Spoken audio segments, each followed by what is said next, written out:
The morning sun cast a golden hue over the city, its light sneaking through the blinds, painting shadows on the walls of our bedroom. It was in these quiet moments, amidst the tranquility of dawn, that my mind wandered back to Eliza. Her laughter, a melody that once filled our home, now echoed in the silence, a haunting reminder of what was lost. I met Eliza in the spring of our youth, a time when life seemed infinite and love invincible. She had a way of seeing beauty in the mundane, her eyes lighting up at the sight of blooming flowers or a clear, starry night. Eliza wasn't just my wife, she was the compass of my heart, guiding me through life's storms with her unwavering love and kindness. Our life together was a tapestry of shared dreams and whispered secrets, each thread intertwined with memories of joy and moments of sorrow. We built a world for ourselves, a sanctuary where love was our foundation. But fate, with its cruel hand, tore that world apart one fateful night. The accident was a blur, a nightmare from which I couldn't awaken. The news came like a thief in the night, stealing away the light of my life. Eliza, my beloved, was gone, taken by a tragic twist of fate that left me drowning in a sea of grief. The world around me continued to move, indifferent to the void her absence had created in my soul. In the weeks that followed, I walked through life like a ghost, my heart a tomb of unspoken words and dreams unfulfilled. It was in this abyss of despair that Miranda entered my life. She was a colleague, a friend who offered solace in my darkest hour. Our relationship, born from shared loneliness and a need for connection, quickly evolved into something more. Miranda became my escape, a balm for the wounds that seemed insurmountable. The decision to marry Miranda was one shrouded in complexity. It wasn't love that drove me to propose, but a sense of obligation, a need to provide for her and the child she carried, my child. Our marriage, though filled with moments of fleeting happiness, was a constant reminder of the love I had lost. Miranda, with her fiery spirit and ambitious nature, was everything Eliza wasn't. Yet in her eyes, I searched for a spark of the love I yearned for, a love that belonged to another. As I lay in bed, watching the shadows dance on the ceiling, I couldn't help but wonder about the choices that led me here. My heart, a vessel of regret and longing, ached for Eliza. The memory of her smile, the warmth of her touch, haunted my days and nights, a ghostly presence that refused to fade. Life without Eliza was a melody without music, a dance without rhythm. I had tried to move on, to build a new life with Miranda, but the echoes of the past were a constant reminder of what I had lost. Eliza was my first love, my true north, and in her absence, I was lost, adrift in a sea of memories that refused to be forgotten. As the sun rose higher, casting light on the remnants of a life once lived, I knew that the journey ahead would be fraught with challenges. But in the depths of my soul, a flicker of hope remained. Perhaps in the echoes of the past, I would find the strength to face the future, to embrace the unknown with a heart open to the possibility of love and redemption. In the aftermath of Eliza's departure from this world, the fabric of my daily existence became a monochrome tapestry, devoid of the vibrant colors her presence had painted. The office, once a place of ambition and camaraderie, transformed into a mausoleum of my former life, each corner a stark reminder of the void within me. It was in this landscape of sorrow that Miranda became a beacon, her light piercing through the fog of my grief, guiding me towards something resembling solace. Miranda and I had always shared a professional respect, our interactions limited to the boundaries of work. Yet, as the chasm of my loss widened, she stepped into the role of confidant, her presence a constant in the sea of change that had engulfed me. Our conversations, initially steeped in the language of condolence, gradually evolved, the topics meandering into the realms of personal dreams and fears. It was a gradual shift, unnoticed until the foundation of our relationship had irrevocably changed. The guilt of my growing closeness to Miranda was a shadow that followed me, its presence a dark cloud over the fleeting moments of happiness I found in her company. Eliza's memory, a sacred shrine in my heart, seemed to accuse me with every beat, her silent whispers a constant reminder of my perceived betrayal. I wrestled with my conscience, a tumultuous battle between my loyalty to Eliza and the human need for connection that Miranda fulfilled. One evening, as the office lay bathed in the soft glow of twilight, Miranda and I found ourselves the last to leave. The conversation flowed freely, laughter filling the spaces between words, a rare respite from the cloak of mourning that had become my second skin. It was then, in a moment of vulnerability, that the line between friendship and something more blurred. Miranda reached out, her touch gentle, a question in her eyes. My heart, a traitor to my vows, responded with a hunger born of loneliness and despair. The kiss, a spark in the darkness, ignited a fire within, a warmth I had believed lost to me forever.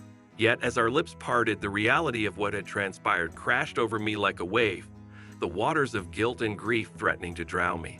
I had crossed a threshold, stepping into a territory where the memory of Eliza could not follow. The days that followed were a maelstrom of emotion, each moment with Miranda both a salve to my soul and a knife to my heart. The guilt of our burgeoning relationship was a heavy chain, its weight a constant reminder of the love I still bore for Eliza. Miranda, for her part, seemed unaware of the turmoil that churned within me, her affection a steady presence in the face of my silent battle. As the reality of Miranda's pregnancy settled between us, the weight of my decisions bore down with crushing force. The child, innocent and yet unborn, became the anchor that tethered me to a future I had never envisioned. The decision to marry Miranda was made in the shadow of obligation, a choice that seemed to offer a path to redemption for the sins of my heart. Yet, as I lay beside Miranda at night, her breath a steady rhythm in the quiet of our room, the shadows of guilt whispered to me. Eliza's memory, a ghostly specter, hovered at the edge of my consciousness, her absence a gaping wound that no amount of time or love could heal. In the darkness, I grappled with the reality of my new life, the knowledge that the path to forgiveness, both from Eliza and myself, was a journey I had yet to begin. The world outside seemed to carry on with an indifference that bordered on cruelty. Trees burgeoned with new life, the sun rose and set with the same relentless regularity, and people around me continued their daily dance of existence. Amidst this unyielding march of life, I stood at a crossroads, my heart a battleground of conflicting emotions and loyalties. The revelation of Miranda's pregnancy was a clarion call to a duty I hadn't anticipated, a future I hadn't envisioned in the wake of Eliza's death. Miranda, with her unwavering strength and unexpected vulnerability, had become a constant in my life, her presence weaving through the fabric of my days with a persistence that was both comforting and disconcerting. The news of our child, was a beacon in the fog of my grief, a tangible link to a future that demanded my participation, my commitment. The decision to marry Miranda was not born of passion or a desire for companionship, but rather a sense of responsibility that weighed heavily on my shoulders. It was a pact sealed not before the altar of love, but in the quiet desperation of two souls seeking solace in the aftermath of loss and loneliness. Our conversations about the future, once abstract and safely distant, became laden with the immediacy of our situation, the practicalities of our impending parenthood forging a new bond between us. As I stood before Miranda, the words of our vows echoing in the sterile ambience of the city hall, a part of me mourned the life I had envisioned with Eliza. Each word felt like a betrayal, a final severance from the future we would never have. Yet, as I looked into Miranda's eyes, I saw not just the mother of my child, but a woman who had stepped into the void of my life with a bravery I couldn't help but admire. In her gaze, there was an understanding, a recognition of the pain and sacrifice that our union represented for both of us. The ring, a simple band of gold, felt heavy on my finger, a symbol of a new chapter, a new commitment. It was a tangible reminder of the pact we had sealed, a promise to move forward together, not just for the sake of our child, but in the hope of finding a semblance of happiness in the shadow of our shared grief. In the days that followed, our home became a reflection of our new reality. The nursery, once a room filled with the echoes of a future imagined with Eliza, was transformed under Miranda's careful attention. Each brush stroke, each piece of furniture was a testament to our attempt to build something new from the ashes of our pasts. Yet, even as we prepared for the arrival of our child, the shadows of guilt and loss lingered, a silent specter at the edge of our happiness. The joy of impending parenthood was tinged with the sorrow of what had been lost, the love that had been sacrificed at the altar of fate. As I lay beside Miranda at night watching her sleep, the contours of her face softened by moonlight, I couldn't help but wonder about the road that had led us here. Our pact, sealed in the aftermath of tragedy, was a testament to the resilience of the human heart, its capacity to seek connection and hope in the face of overwhelming despair.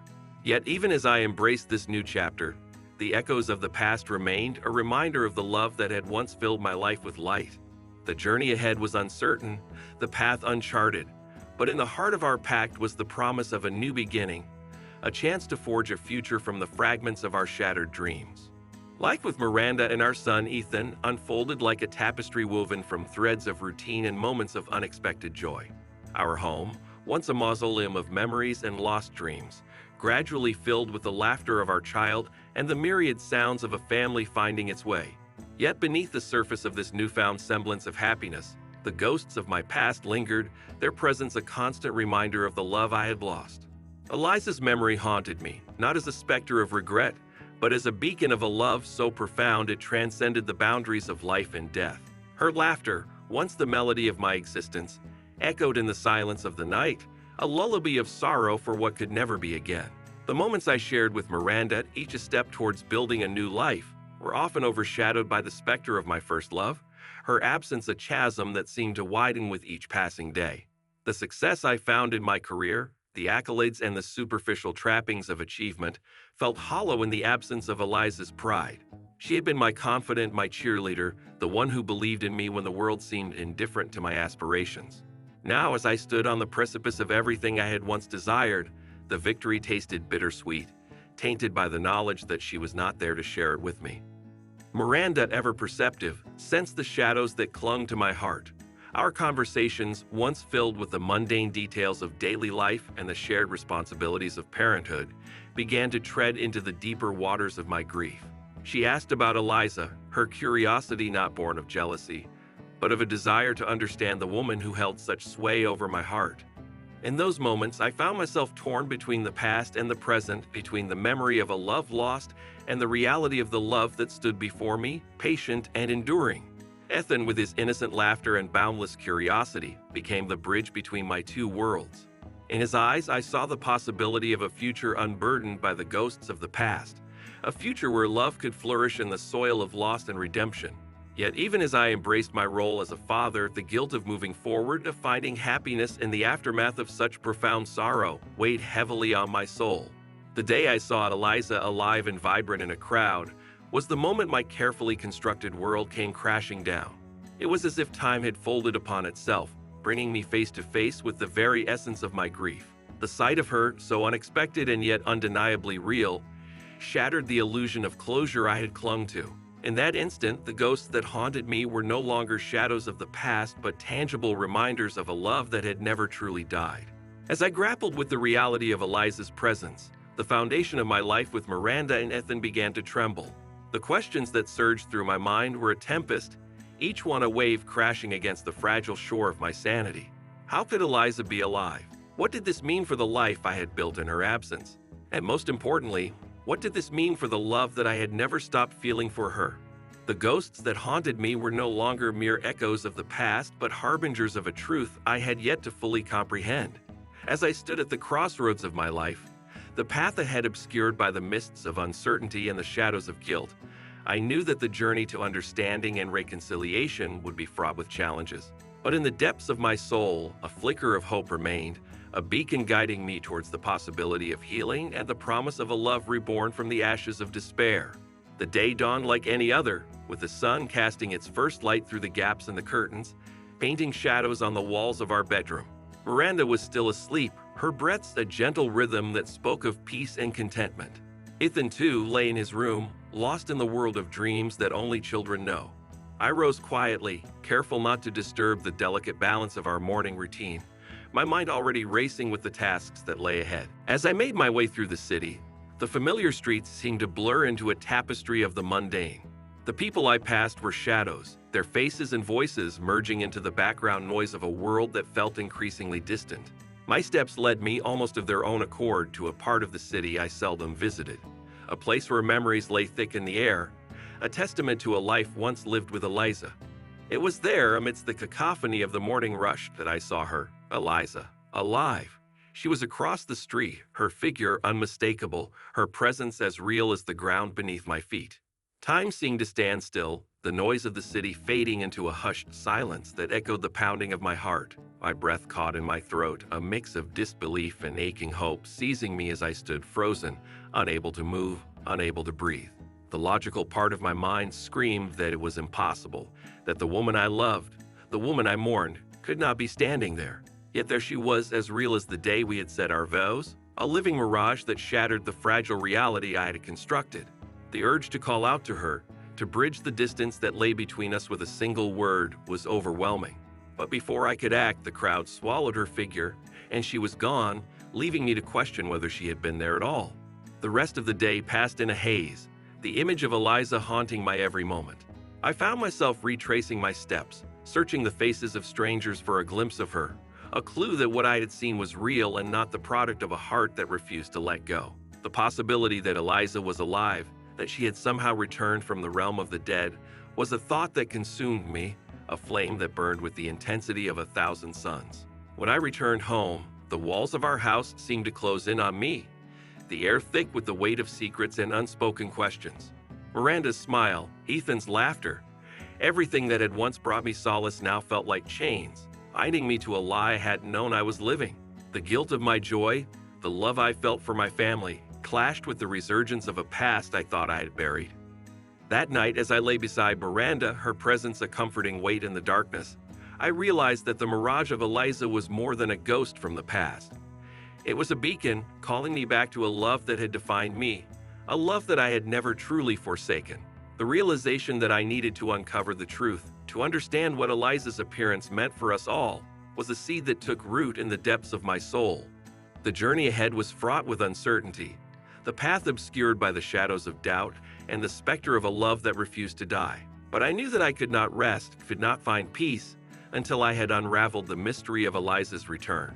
The mirage of the lost, the vision of a love once thought gone forever, was a call to a journey that would redefine the very essence of my being, a journey that would lead me through the shadows of guilt and into the light of truth.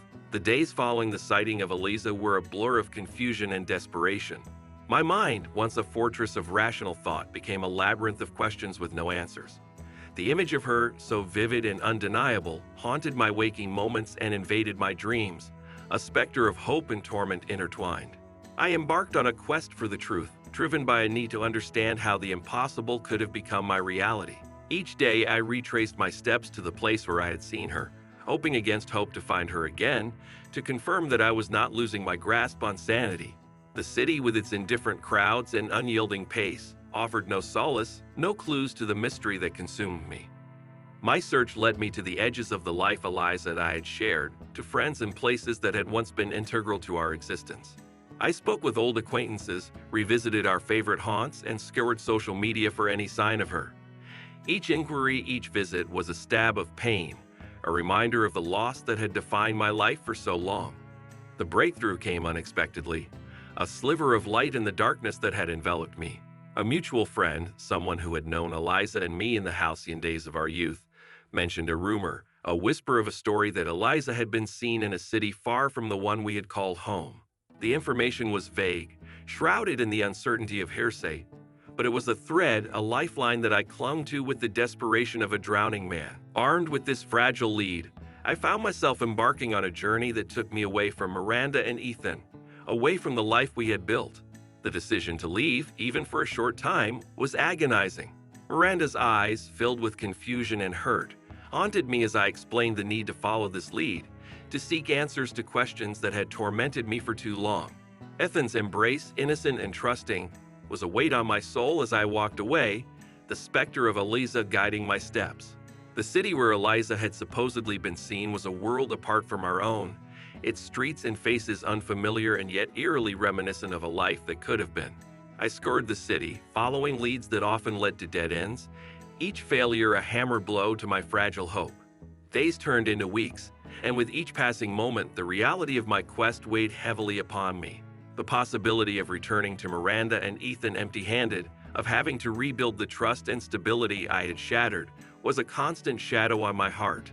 It was in a small, inconspicuous cafe, a place that bore no significance to our shared past, that fate intervened. There, amidst the hum of conversation and the clatter of dishes, I found her. Eliza, alive and real, her presence a balm to the wounds of my soul.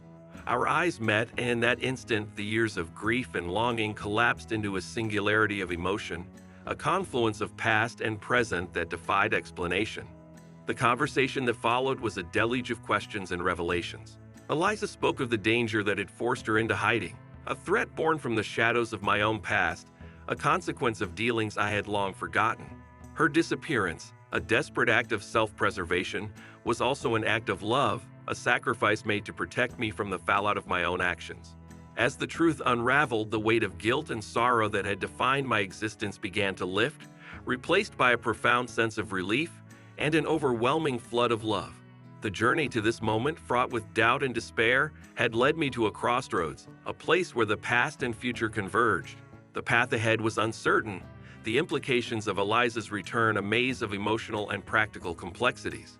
Yet in the clarity of truth, I found a renewed sense of purpose, a determination to reconcile the fragments of my life into a whole that honored both the love I had lost and the love I had found. The quest for truth, a journey that had taken me to the brink of madness, had revealed a reality more intricate and tender than I could have imagined. In the unraveling of truths long hidden, I discovered not only the resilience of the human heart, but the boundless capacity for forgiveness and redemption that defines our shared humanity. The revelation of Eliza's survival and the circumstances that led to her disappearance unraveled the fabric of my reality, leaving me standing at a crossroads, my heart torn between two worlds. The cafe where our reunion unfolded became a sanctuary where time stood still, allowing us to traverse the chasm of years lost with words heavy with emotion and truth. Eliza's story, a tapestry of fear, love, and sacrifice, was a testament to the depth of her love, a love that had endured the cruelest test of time and circumstance. She spoke of the danger that had lurked in the shadows of our past, a threat so severe that her only recourse was to vanish, to protect not just herself but me, the unwitting architect of our demise. As I listened, a torrent of emotions washed over me, guilt and relief battling within the confines of my soul.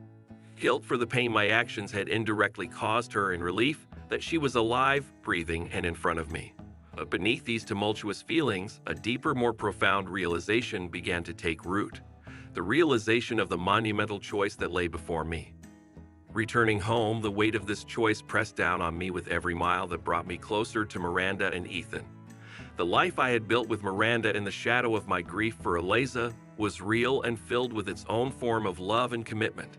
Ethan, our son, was a beacon of innocence and hope, a tangible symbol of the life Miranda and I shared. The thought of causing them pain, of unraveling the fabric of our family, was a specter that haunted my every step.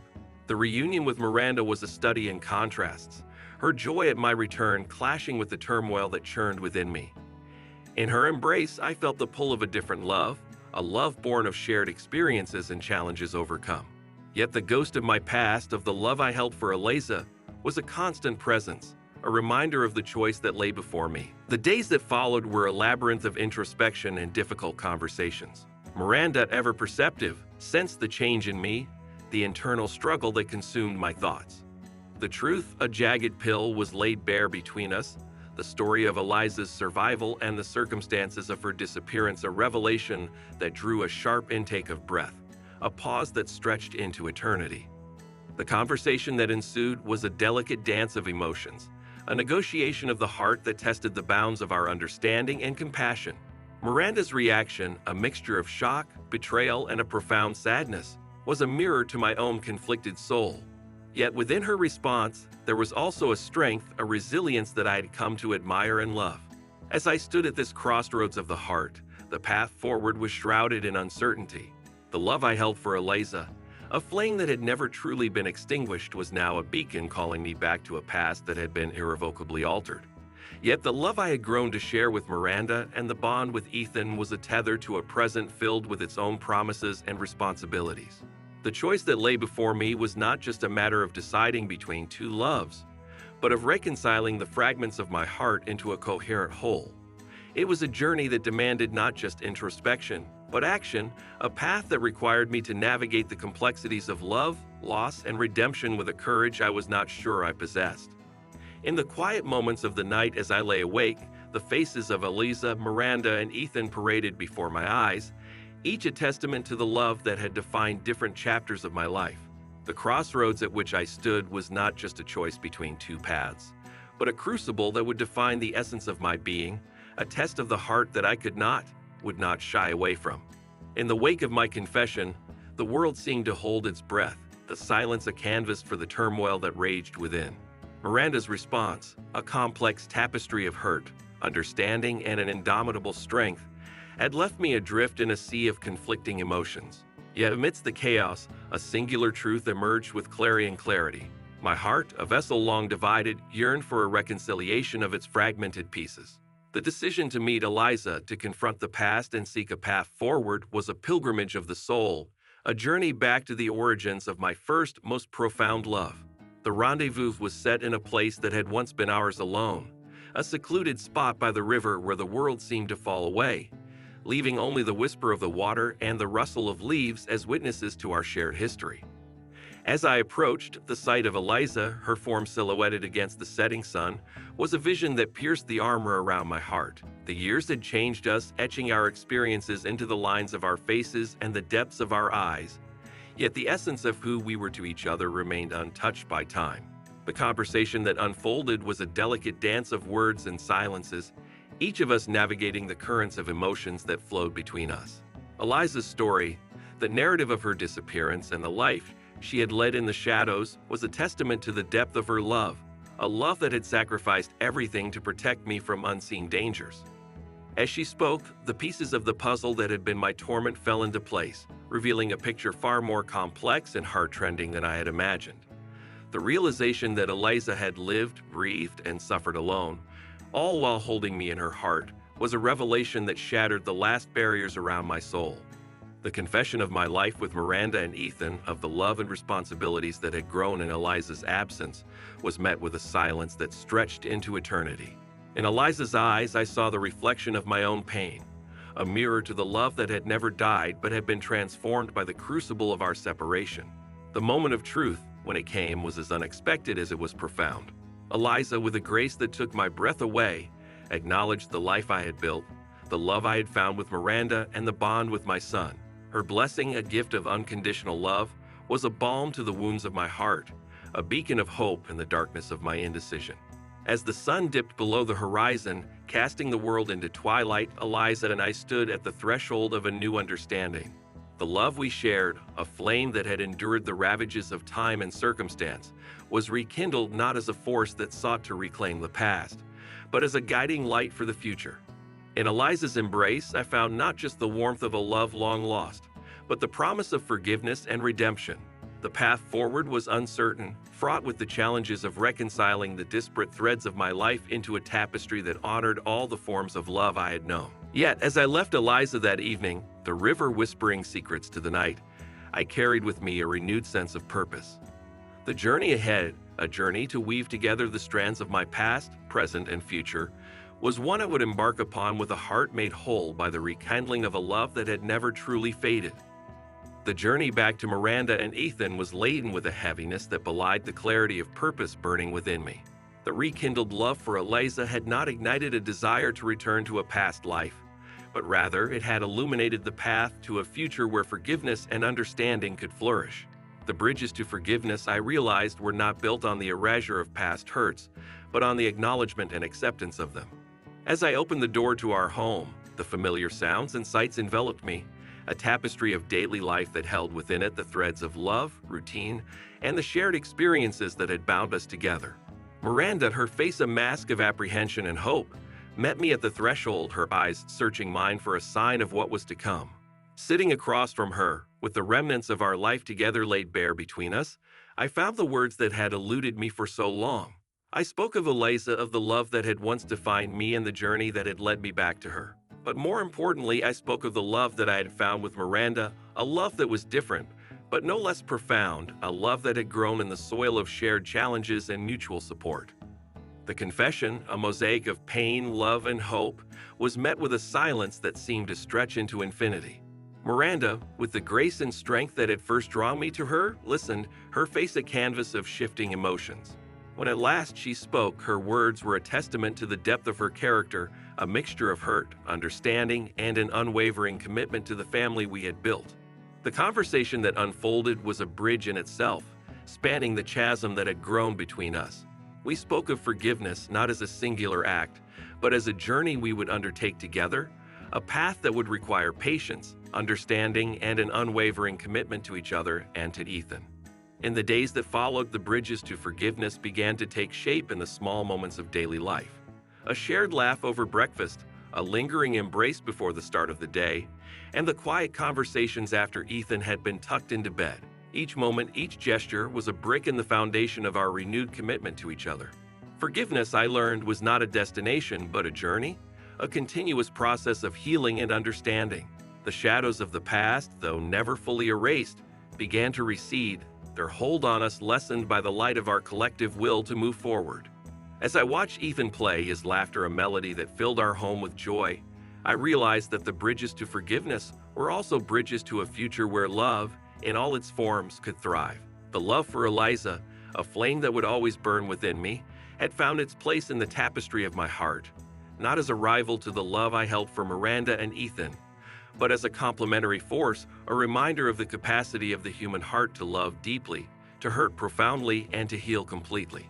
In the end, the bridges to forgiveness that we built were not just for Miranda and me, but for Ethan as well, a legacy of love and resilience that would guide him long after we were gone.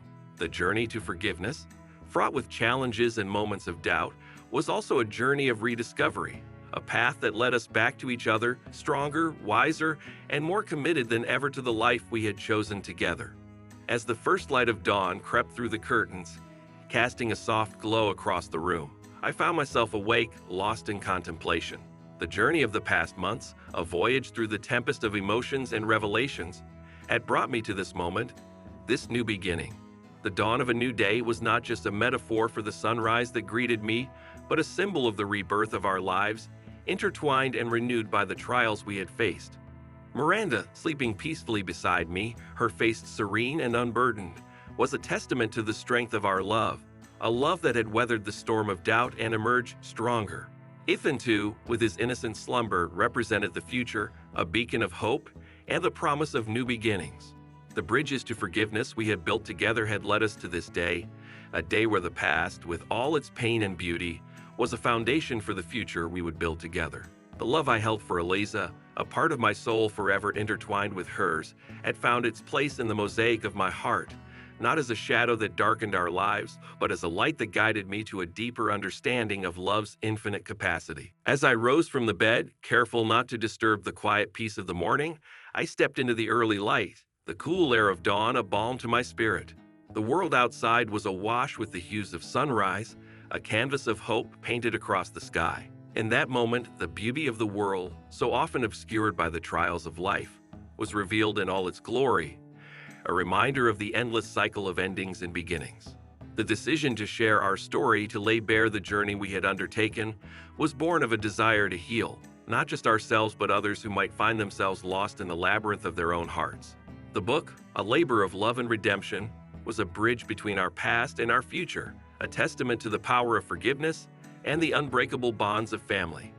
As I watched Miranda and Ethan awaken, their eyes reflecting the light of the new day, I was filled with a profound sense of gratitude.